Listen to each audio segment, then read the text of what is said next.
Welcome to all on YouTube channel.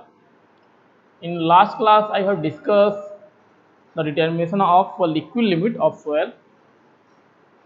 So there are two methods which are used to determine a liquid limit of the soil. First is Cassegrain apparatus and second is cone penetration.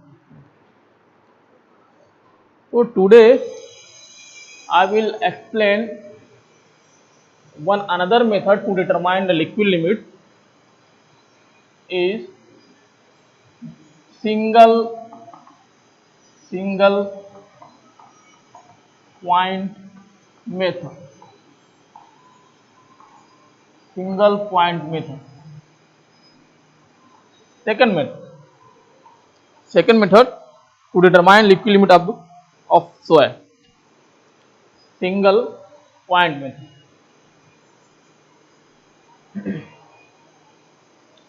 Single point method अगर हम लोग word से अगर तो single point method में इस method से हम लोग अगर लिक्विड लिमिट निकालना है तो कोई सिंगल रीडिंग पता होना चाहिए। एक रीडिंग, जैसे वह रीडिंग हम लोग लेंगे कैसे ग्रांडे अपरेटस में, जैसे हम लोग वाटर कंटेंट के एलोंग किसी पर्टिकुलर वाटर कंटेंट पे हम लोग नंबर ऑफ ब्लो निकालते हैं, तो वो पर्टिकुलर वाटर कंटेंट और नंबर ऑफ ब्लो अगर हमें पता है तो उसके बेसिस पे भी हम लोग अप्रोक्सीमेटली, तो यह एक तरीका से इंपीरिकल फार्मूला से कोई डेरिवेशन नहीं है, तो इस मेथड के अकॉर्डिंग हम लोग किसी पर्टिकुलर सोयल सैंपल का लिक्विड लिमिट फाइंड आउट कर सकते हैं on the basis of single observation. तो इसमें याद रखेंगे सिंगल पॉइंट मेथड में liquid limit can be computed by single observation, है ना, सिंगल ऑब्जर्वेशन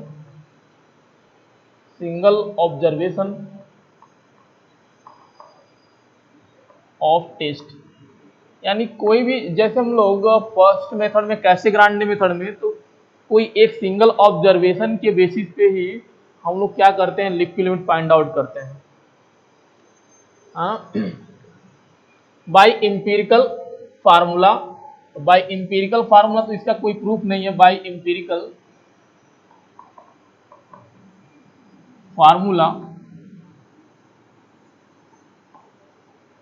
फार्मूला कौन सा यूज करते हैं, तो liquid limit equals to WN, capital N suffix में स्मॉल n, ब्रैकेट में capital N divide by 25 to the power x। तो यह फार्मूला हम लोग यूज करते हैं, इंपीरिकल फार्मूला। अगर कैसेग्रांडे अपरेटस में जो हम रीडिंग निकालते हैं उस रीडिंग का केवल एक ही ऑब्जर्वेशन या एक ही डेटा है, डेटा यानी हम लोग हर एक रीडिंग में क्या निकालते थे, वाटर कंटेंट और नंबर ऑफ ब्लो या नंबर ऑफ स्ट्रोक निकालते थे। तो अगर एक रीडिंग नंबर ऑफ ब्लो और वाटर कंटेंट पता है तो उसके बेसिस पे भी अप्रोक्सीमेटली हम लोग लिक्विड लिमिट उस पर्टिकुलर सॉइल के लिए फाइंड आउट कर सकते हैं। वेयर WL क्या है, liquid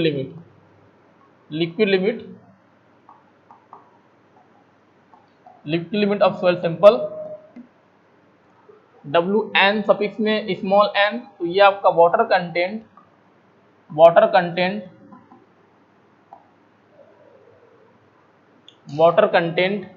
at number of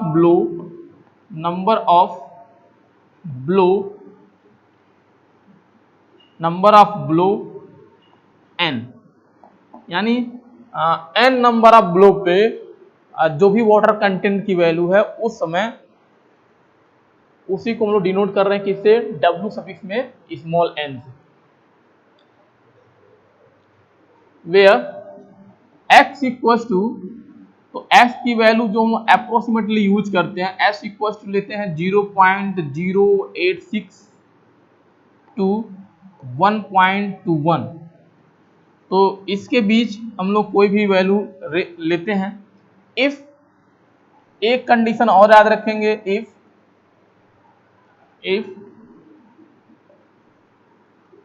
if number of blow lies between between 20 to 30। अगर नंबर ऑफ ब्लो 20 से 30 के बीच में है, then S equal to put करेंगे 0.1।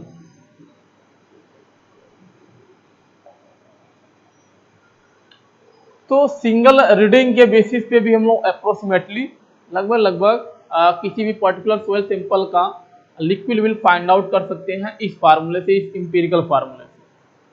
एक रीडिंग पता होना चाहिए कैसे ग्रांडे जो ऑपरेटर्स से हम लोग रीडिंग निकालते हैं लिक्विड लिमिट का, अगर उस ऑपरेटर से रीडिंग निकाल जो भी रीडिंग्स है उसका केवल एक रीडिंग हमारे पास है, तो उस रीडिंग के बेसिस पे हम लोग क्या निकाल लेंगे, लिक्विड लिमिट उस सोयल सैंपल के लिए निकाल सकते हैं। थर्ड मेथड देखते हैं। थर्ड मेथड आपका कोन पेनिट्रेशन मेथड। कोन पेनिट्रेशन मेथड।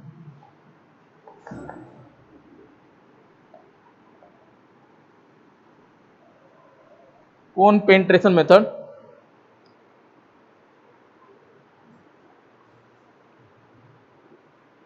कोन पेनिट्रेशन, इसमें फर्स्ट पॉइंट याद रखेंगे। First point first, this method is recommended by IS code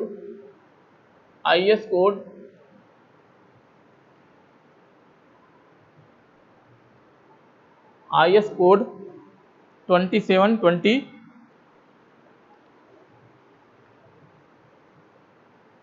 In this method,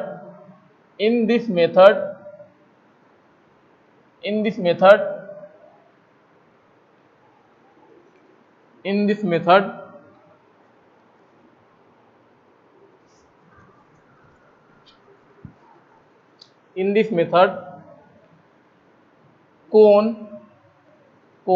consists central cone angle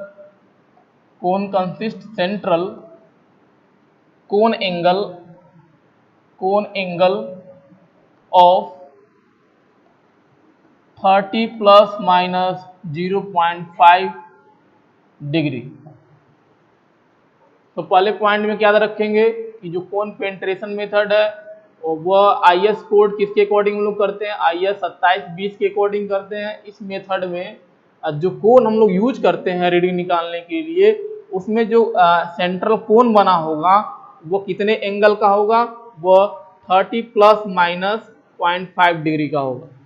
यानी जो कोन का एंगल होगा, यानी इस तरह से ऑपरेटर्स बना होता है कुछ ऑपरेटर्स देखेंगे तो इस तरह से बना होगा।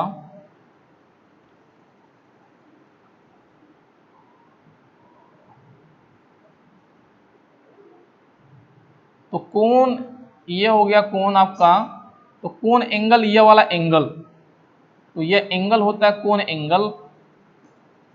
एंगल आपका कितना लेते हैं, 30 प्लस माइनस 0.5 डिग्री लेते हैं।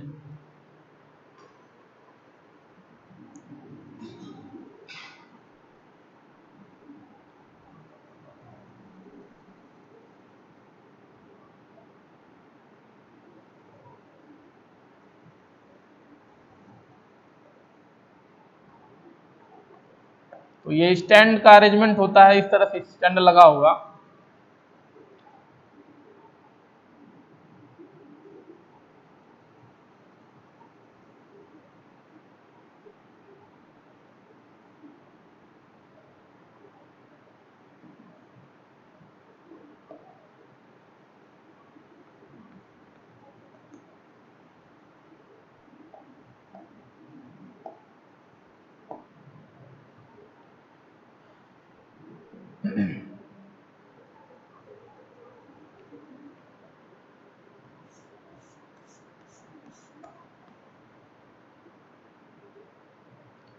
और जो कोन होता है उसमें जो टोटल वेट स्लाइड करेगा, तो स्लाइडिंग जो वेट होगा या मास होगा वो हम लोग लेते हैं 80 ग्राम।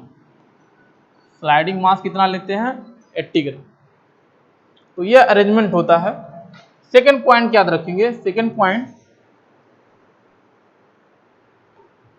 The soil sample to be tested the soil sample is to be tested is placed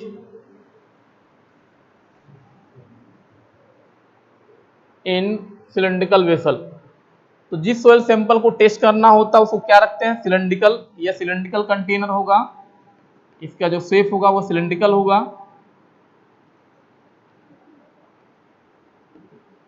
cylindrical container होगा, इसके अंदर सोयल सैंपल लेंगे। The soil sample is to be tested place in cylindrical vessel,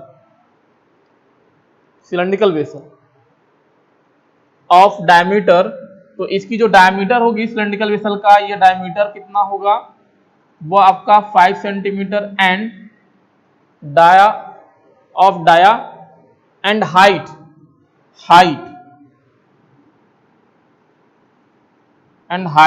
is 5 centimetre. तो dia भी cylindrical vessel का 5 centimetre का होगा और हाइट भी कितनी होती है, 5 सेंटीमीटर की होती है, 5 centimetre. And sliding weight 80 gram is use. तो सेकेंड पॉइंट में याद रखेंगे, सेकेंड पॉइंट में याद रखेंगे कि जो सैंपल होता है सोयल सैंपल का, सोयल सैंपल होगा उसको हम लोग रखेंगे कहाँ पे, उसको सिलेंड्रिकल वेसल में रखते हैं, सिलेंड्रिकल वेसल के अंदर रखेंगे,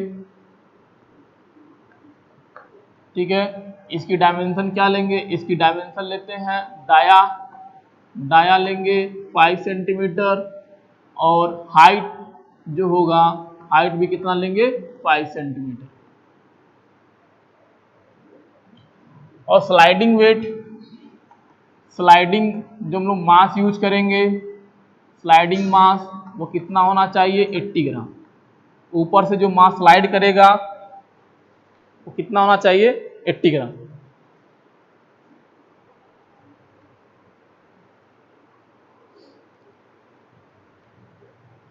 थर्ड स्टेप में याद रखेंगे, थर्ड पॉइंट में याद रखेंगे। अब अरेंजमेंट आपका कंप्लीट हो गया, सोयल सैंपल इस कंटेनर में रख दिए हैं, स्लाइडिंग वेट भी सेट कर दिए हैं।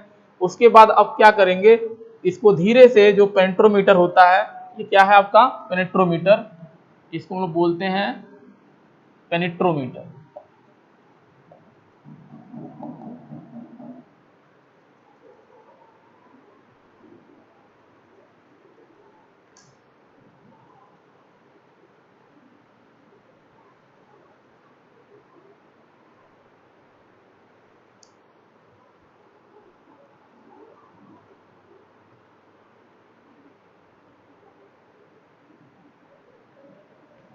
तो ये आपका हो जाएगा पेनेट्रोमीटर, इसको बोलेंगे।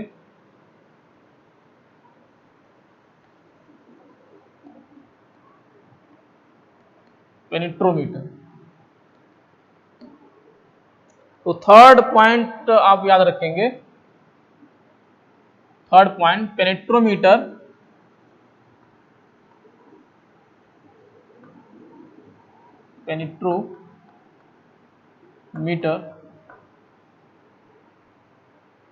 या कोन कह सकते हैं। तो पेनेट्रोमीटर और कोन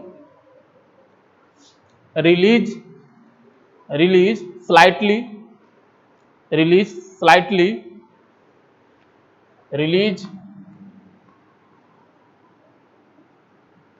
यानी धीरे धीरे क्या करते हैं, तो रिलीज करते हैं slightly, and allow to penetrate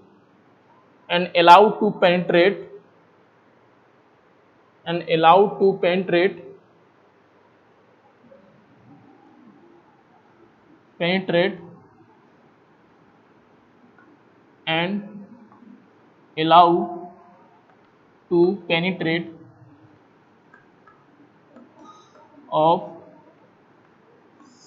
soil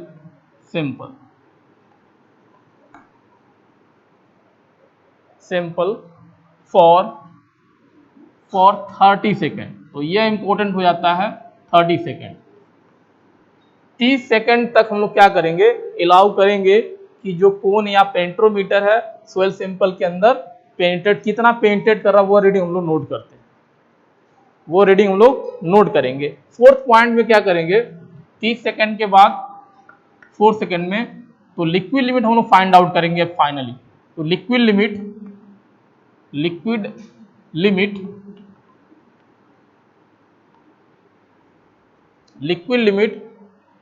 is the water content, liquid limit is the water content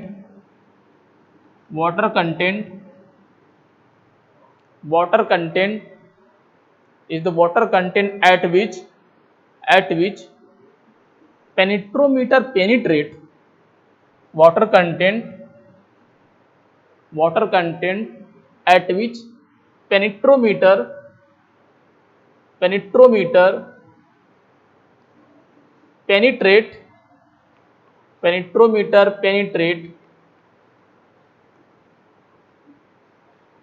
penetrate soil mass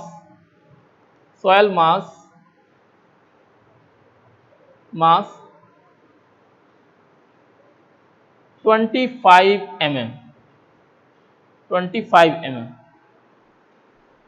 तो लिक्विड लिमिट सोयल सैंपल का इस मेथड के अकॉर्डिंग क्या होगा, तो लिक्विड लिमिट आपका जब पेनिट्रोमीटर हम लोग 30 सेकेंड तक पेनिट्रेट करने देते हैं तो 30 सेकेंड में जिस वाटर कंटेंट पे 30 सेकेंड में जिस वाटर कंटेंट पे, तो यहाँ मेंशन भी कर सकते हैं एट 30 सेकेंड तो 30 सेकेंड में जिस वाटर कंटेंट पे पेनिट्रोमीटर 25 mm तक पेनिट्रेट कर जाएगा अब फ्रॉम टॉप यानी ऊपर से 25 सेंटीमीटर तक पेनिट्रेट कर जाएगा, उस वाटर कंटेंट को उस प्रेजेंट सॉइल सैंपल के केस में जो भी वाटर कंटेंट होगा उसे हम लोग बोलेंगे लिक्विड लिमिट। तो लिक्विड लिमिट इस मेथड के अकॉर्डिंग क्या रखेंगे, तो वाटर कंटेंट होगा जिसपे आपका पेनिट्रोमीटर पेनिट्रेट करेगा 25 mm फ्रॉम टॉप 30 सेकंड के अंदर।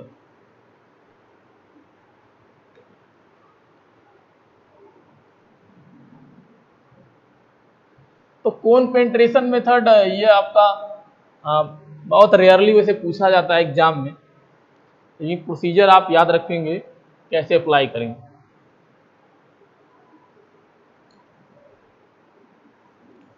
अगर कोन पेनिट्रेशन मेथड हम लोग यूज कर रहे हैं, कोन पेनिट्रेशन मेथड, तो जिस वाटर कंटेंट पे लिक्विड लिमिट हम लोग निकल रहा है, अगर इस लिक्विड लिमिट स्टेज पे अगर शियर स्ट्रेंथ की वैल्यू हम लोग चेक करें, यानी बाय दिस मेथड, अगर 5th पॉइंट की बात करें यहाँ पे इस मेथड में, तो बाय दिस मेथड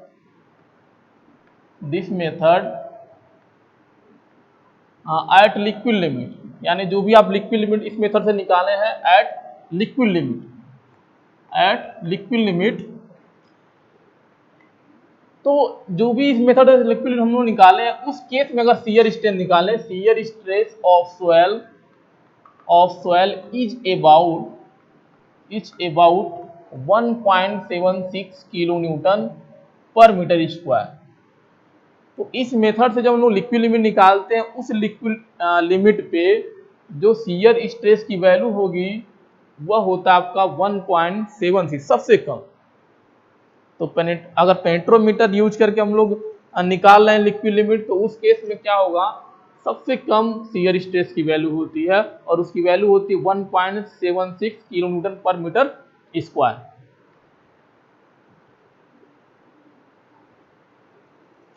तो लिक्विड लिमिट के निकालने के ये 3 मेथड है, मोस्टली सबसे इंपॉर्टेंट फर्स्ट मेथड होता है आपका, और उसी से क्वेश्चन आने की पॉसिबिलिटी भी होती है बहुत ज़्यादा। और कोन पेनिट्रेशन रेयरली कभी पूछ लिया जाता है। कोन पेनिट्रेशन से इम्पोर्टेंट क्या है, एक तो कितना पेनिट्रेशन होता है ये पूछा जाता है 25 mm, और दूसरा जो क्वेश्चन बनेगा कितने टाइम तक हम लोग पेनिट्रेट करते हैं, और थर्ड कोन एंगल पूछा जाता है। तो ये इम्पोर्टेंट पॉइंट है जो एग्जाम में पूछे जा सकते हैं, कंपटीशन के एग्जाम में कोन पेनिट्रेशन मेथड से। सेकेंड हम लोग लिमिट, अगर एटरबर्ग लिमिट की बात करें तो सेकेंड लिमिट आपका आएगा प्लास्टिक लिमिट। तो सेकेंड पढ़ेंगे प्लास्टिक लिमिट।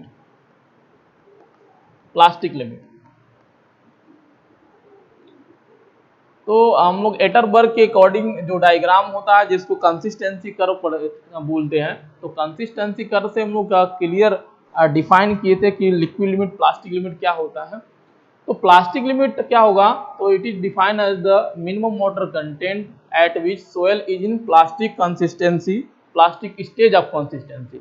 यानी अगर कोई सोयल प्लास्टिक लिमिट को रिप्रेजेंट कर रहा है, इसका मतलब यह है जो भी वाटर कंटेंट होगा प्रेजेंट टाइम में, उस टाइम में जिसको हम लोग लिक्विड लिमिट बोल रहे हैं, तो उस केस में जो भी सोयल होगा वो प्लास्टिक स्टेज में होना चाहिए, यानी जो सोयल होगा प्लास्टिक स्टेज में होगा। पहला पॉइंट तो याद रखेंगे। तो it is defined as the minimum water content at which soil is in plastic stage of consistency. ठीक है, तो प्लास्टिक स्टेज में होगा फर्स्ट पॉइंट। और कह सकते हैं, और it behave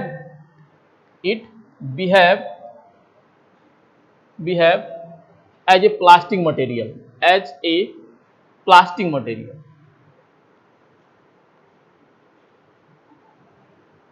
as a plastic material.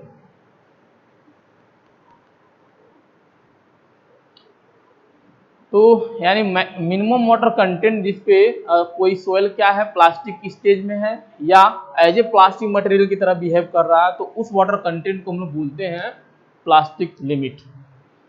It define the minimum water content at which soil is in plastic stage of consistency और it behave as a plastic material.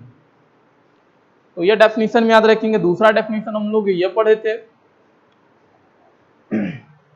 तो water content दूसरा definition क्या होता है इसके, अगर हम लोग कंसिस्टेंसी कर्व के अकॉर्डिंग अगर चलें, कंसिस्टेंसी कर्व के अकॉर्डिंग अगर हम लोग इसका डेफिनेशन की बात करें, तो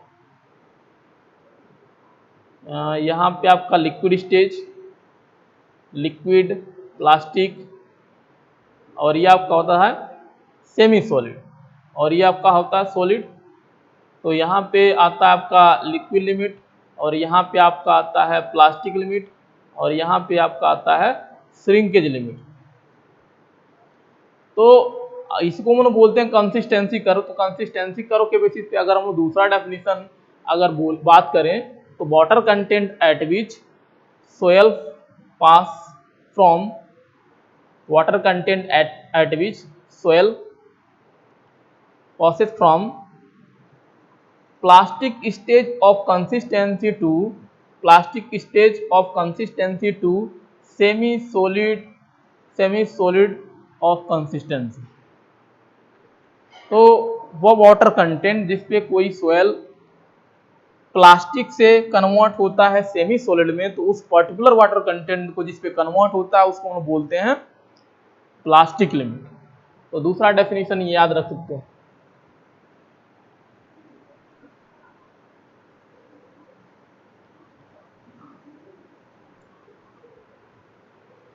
डेफिनेशन, अब इसके कुछ सोयल के लिए कंडीशन की वैल्यू अगर देख लेते हैं कि अगर कोई सोयल पर्टिकुलर सोयल है तो उसमें लिक्विड लिमिट कितने होने के चांस होते हैं। तो एक टेबल बनाएंगे, टाइप्स ऑफ सोयल,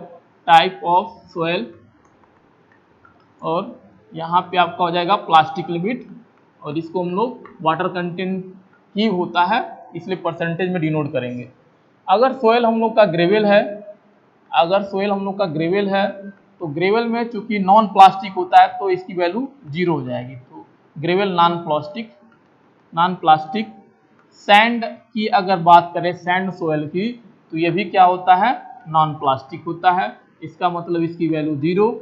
और अगर सिल्ट की बात करें, तो सिल्ट की वैल्यू होगी, सिल्ट में वैल्यू होगी 20 से 25 होता है, प्लास्टिक लिमिट 20 से 25% तक होगा। और अगर क्ले की बात करें, और क्ले में एलुवियल क्ले है आपका, एलुवियल क्ले है, तो उसकी वैल्यू होगी प्लास्टिक लिमिट की 25 से 50। और अगर क्ले हमारा ब्लैक कॉटन सोयल है, तो ये वैल्यू होगी आपका 200 टू 250। तो यह सोयल के लिए वैल्यू होता है लिक्विड लिमिट का।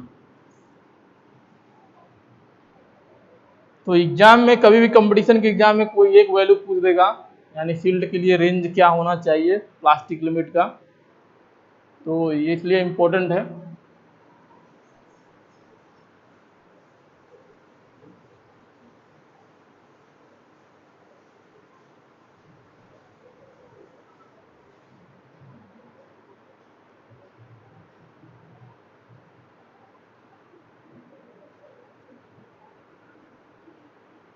तो ये तो रेंज था डिफरेंट डिफरेंट सोयल के लिए प्लास्टिक एलिमेंट की वैल्यू क्या होनी चाहिए, और हम लोग बेसिक डेफिनेशन देखे प्लास्टिक एलिमेंट की बेसिक डेफिनेशन क्या होती है।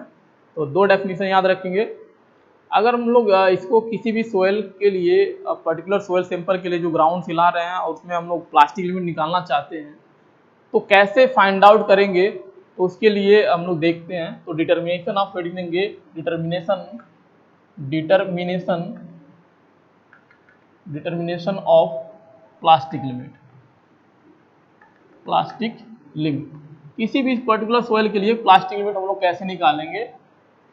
तो स्टेप प्रोसीजर में देखेंगे, स्टेप नंबर फर्स्ट प्रोसीजर में आएंगे, स्टेप नंबर फर्स्ट। तो स्टेप फर्स्ट सेम है same as plastic limit determination, sorry liquid limit. जैसे लिक्विड में हम लोग फाइंड आउट किए थे तो उसमें पहला स्टेप क्या था कि जिस सॉइल के लिए हम लोग प्लास्टिक लिमिट निकालना है उसको क्या करते हैं, 425 माइक्रोन सी से क्या करेंगे, पास कराते हैं। तो यहाँ भी वही करेंगे, इससे हम लोग क्या कराएंगे, पास कराएंगे। स्टेप नंबर सेकेंड चेंज है। स्टेप नंबर सेकेंड में वहाँ पे लिक्विड लिमिट फाइंड आउट करने के लिए जो सोयल सैंपल लेते हैं 120 ग्राम लेते हैं, यहाँ पे 30 ग्राम लेंगे। यहाँ पे कितना लेंगे, 30 ग्राम लेंगे। Take soil sample which are passed from sieve size 425 micron is 30 ग्राम। तो 30 ग्राम लेंगे। स्टेप नंबर थर्ड में आएंगे। तो स्टेप थर्ड में क्या करेंगे, यूनिफॉर्म पेस्ट बनाते हैं। वहां भी बना रहे थे, यहां भी बना रहे हैं। यूनिफॉर्म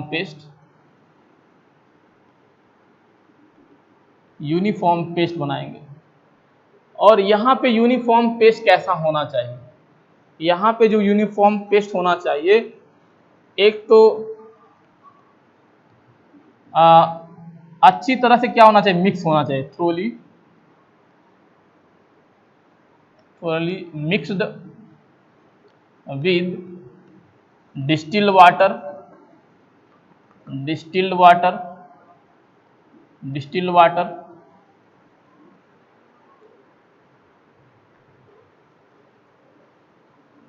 and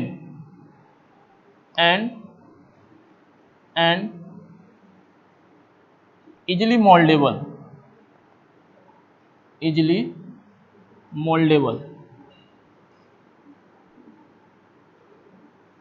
यानी सोयल जो यूनिफॉर्म पेस्ट बनाएंगे इतने अच्छी तरीके से क्या करेंगे, वाटर के साथ मिक्स करेंगे कि वह इजीली मोल्डेबल हो, उससे हम लोग कोई भी काम कर सके इजीली, इस तरह से होना चाहिए। अब स्टेप 4 में आते हैं। स्टेप 4 में क्या करेंगे, यूनिफॉर्म पेस्ट बन गया, यानी इस तरह से यूनिफॉर्म पेस्ट बना है जिससे हम लोग सोयल के साथ या सोयल से कोई भी मोल्डिंग का काम कर सकते हैं, इजीली मोल्ड कर सकते हैं, इजीली मोल्डेबल। तो इजीली मोल्डेबल बाय फिंगर, यानी उंगलियों से अगर कोई काम करना है उस पे सोयल पे यूनिफॉर्म पेस्ट के साथ तो आप कर सकते हैं। तो स्टेप 4 के अंदर आएंगे। स्टेप 4 में क्या करेंगे, जो 30 ग्राम यूनिफॉर्म पेस्ट तैयार किए, 30 ग्राम जो यूनिफॉर्म पेस्ट किए हैं उससे क्या करेंगे, 10 ग्राम लेंगे।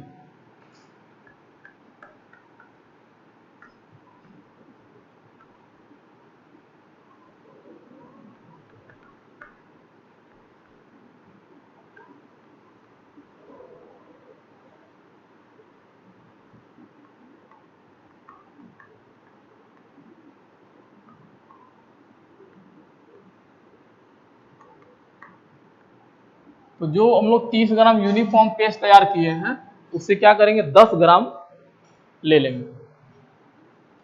अब 10 ग्राम लेने के बाद क्या करेंगे, ये 10 ग्राम जो लिए हैं इससे हम लोग बनाएंगे बॉल, है ना।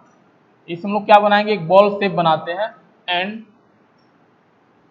Make a ball of diameter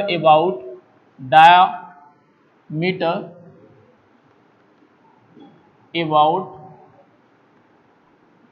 या अप टू कह सकते हैं, अप टू 10 to 20 mm, यानी इसके बीच का डाया हम लोग बनाएंगे।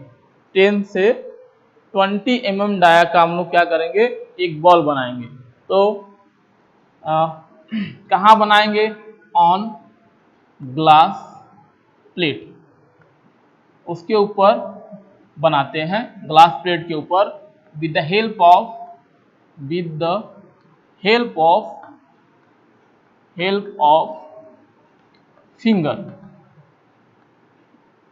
फिंगर, उंगलियों की हेल्प से क्या करेंगे, ग्लास प्लेट के ऊपर रख के हम लोग क्या करेंगे, जो यूनिफॉर्म पेस्ट 30 ग्राम बनाए थे उससे 10 ग्राम लेके क्या करेंगे, उसका बॉल बनाएंगे। कितने डाया तक, 10 से 20 mm तक। तो अगर यह ग्लास प्लेट है तो ग्लास प्लेट आपका एक बॉल बनाएंगे यहाँ पे with the help of finger. तो यह बॉल है आपका, और इसकी डाया स्टार्टिंग में क्या है, 10 to 20 mm। अब इसको क्या करेंगे, रोल करेंगे। इसको क्या करेंगे, अब रोल करेंगे। तो स्टेप नंबर 5 देखेंगे।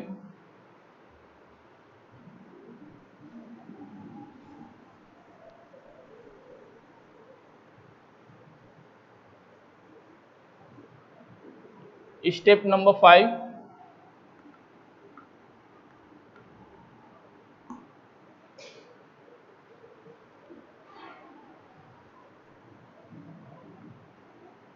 बॉल ऑफ सोयल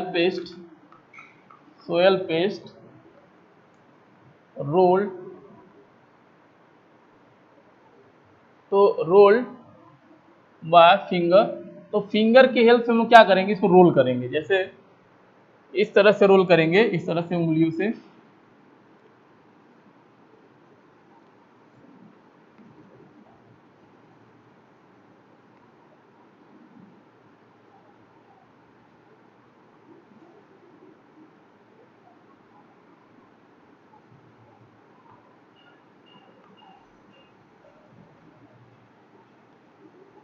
तो इसको रोल करेंगे इस तरह से, सोयल का थ्रेड के फॉर्म में, इसका थ्रेड बनाएंगे। तो रोल करेंगे by finger and make a thread like structure, thread like shape. तो थ्रेड बनाएंगे, यानी जो बॉल आप बनाए थे 10 ग्राम का, डाया कितना लिए थे, 10 से 20 mm, उसको उंगलियों की हेल्प से क्या करेंगे, उसको रोल करेंगे। और रोल करने के बाद क्या करेंगे, थ्रेड शेप में बनाएंगे। थ्रेड शेप में क्या देंगे, इसका थ्रेड शेप में आप बनाएंगे। और अगर आप रोल कर रहे हैं उंगलियों की हेल्प से, तो अगर 3 mm से भी कम बन जा रहा है, यानी जो रोल कर रहे हैं फिंगर के हेल्प से, यानी 3 mm से कम आप रोल कर रहे हैं विदाउट एनी क्रैक्स और crumble, if threaded portion, if thread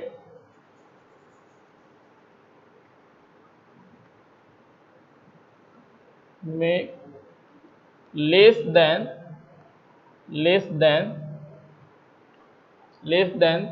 3 mm diameter, यानी 3 mm डायमीटर से भी कम थ्रेड बन जा रहा है without any cracks, without without crumble, without crumble और क्रैक्स, क्रैक्स यानी जब रोल कर रहे हैं फिंगर से और थ्रेड शेप बना रहे हैं, और थ्रेड शेप बना रहे हैं आप तो 3 mm डायमीटर से भी कम, 3 mm डायमीटर से भी कम आप रोल कर दे रहे हैं बिना किसी क्रैक्स जनरेट हुए या बिना किसी डिस्टॉर्टेड शेप हुए। अगर ये नहीं हुआ, इसका मतलब ये है कि जो पेस्ट आप यूनिफॉर्म पेस्ट बनाए हैं उसमें प्रेजेंट टाइम में जो वाटर कंटेंट है वो प्लास्टिक लिमिट से क्या है, ज्यादा है।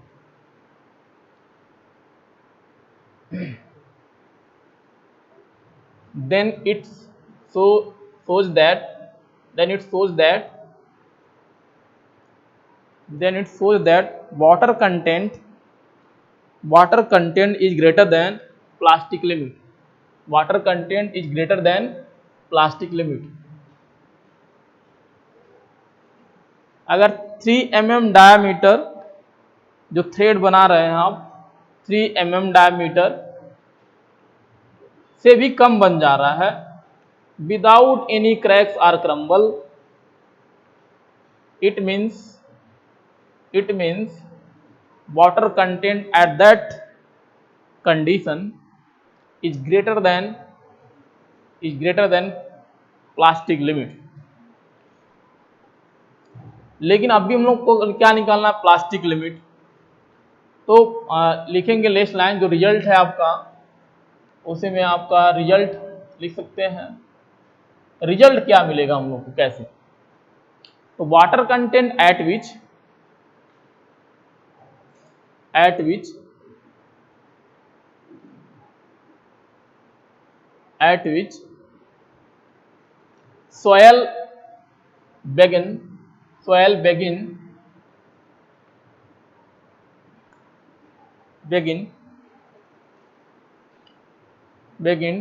to crumble water content at which soil begin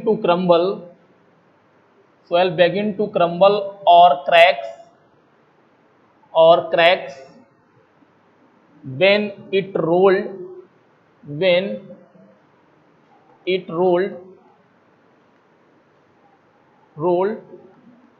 in 3 mm dia of thread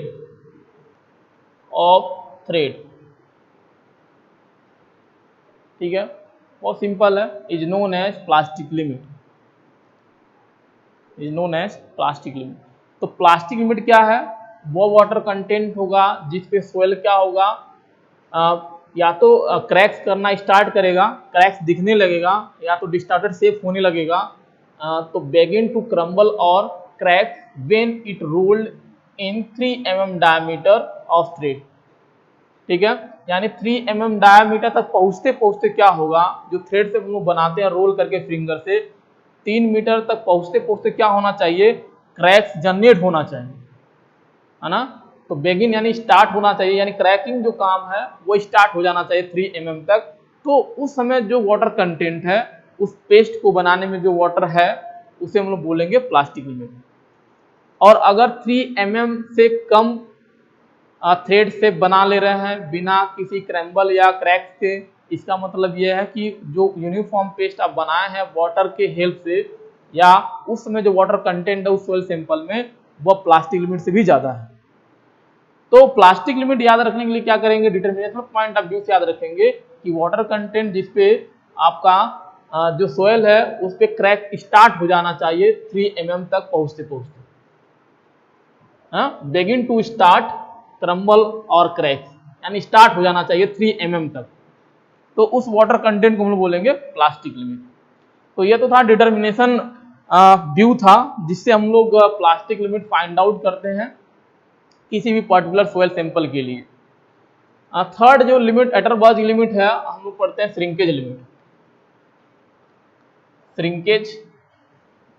limit.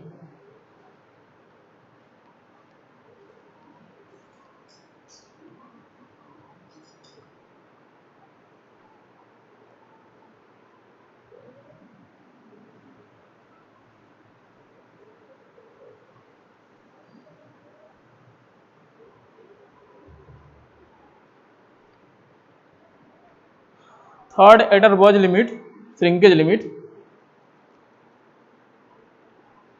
तो श्रिंकेज लिमिट समझने के लिए फिर वही दोबारा कंसिस्टेंसी कर्व पे आएंगे। तो कंसिस्टेंसी कर्व में इस तरह से था, यहाँ पे लिक्विड स्टेज, लिक्विड, और यहाँ पे आपका प्लास्टिक, और यह सेमी सॉलिड, सेमी सॉलिड, और ये आपका सॉलिड।